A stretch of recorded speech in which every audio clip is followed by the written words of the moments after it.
ഉച്ചയ്ക്ക് ശേഷവുമാണ് ഇന്നു മുതൽ 9-ാം തീയതി വരെ റേഷൻ കടകൾ പ്രവർത്തിക്കുക. തിരുവനന്തപുരം, കൊല്ലം, പത്തനംതിട്ട, ആലപ്പുഴ, കോട്ടയം, ഇടുക്കി, എറണാകുളം എന്നീ ജില്ലകളിൽ 5-ാം തീയതിയും 7-ാം തീയതിയും ഉച്ചവരെ, അതായത് രാവിലെ 8 മണി മുതൽ 1 മണി വരെയാണ് പ്രവർത്തിക്കുക.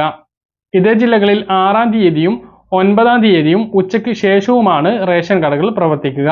ഇനി ബാക്കിയുള്ള തൃശൂർ, പാലക്കാട്, മലപ്പുറം, കോഴിക്കോട്, വയനാട്, കണ്ണൂർ, കാസർഗോഡ് എന്നീ ജില്ലകളിൽ ഇന്ന് 5-ാം തീയതിയും 7-ാം തീയതിയും ഉച്ചയ്ക്ക് 2 മണി മുതൽ വൈകുന്നേരം 7 മണി വരെയാണ് റേഷൻ കട പ്രവർത്തിക്കുക. ഇതേ ജില്ലകളിൽ 6-ാം തീയതിയും 9-ാം തീയതിയും രാവിലെ 8 മണി മുതൽ ഉച്ചയ്ക്ക് 1 മണി വരെയുമാണ് റേഷൻ കടകൾ പ്രവർത്തിക്കുക.